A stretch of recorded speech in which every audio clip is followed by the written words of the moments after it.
today that you all are doing? All right, so the first march was in July of 2013. That was when things first popped off in response to the violence that was going on in Baltimore City. It was a big citywide march of over 600 men in that first year. From then, we continuously continued to march that whole entire summer.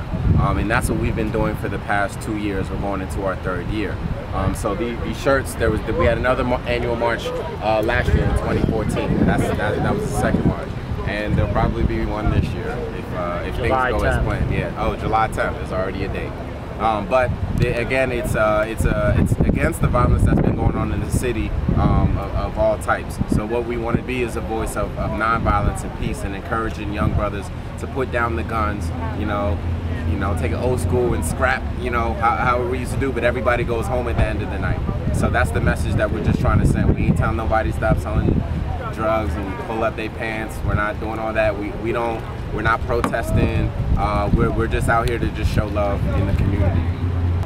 The media, I see a lot of negative things happening. What are the positive things that you see happening since you've been here? Like, have you seen a lot of negative activity, or do you see more positive activity? We haven't encountered a lot of negative activity. We're not everywhere though, but usually wherever we go, there's a lot of peace. We've seen people cleaning up the streets and cleaning up their communities. We've seen, people, showing solidarity. People showing love for their city. That's what we've seen everywhere we've been. We were out here last night. Did you see some of that activity? There was definitely some craziness last night. Cars were on fire, buildings were burned down. Some people were injured and hurt. So yeah, it was definitely a lot crazier last night. But there's been a quick turnaround today, and it's not as bad as the media makes it seem. There are pockets of craziness, but they're just that, pockets. So it doesn't speak to what's going on around the city.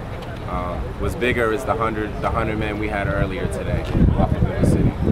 So anybody who's interested, 300menmarch.com to really get more information about what we are and what we're doing. Ain't no devil in hell can stop our flow.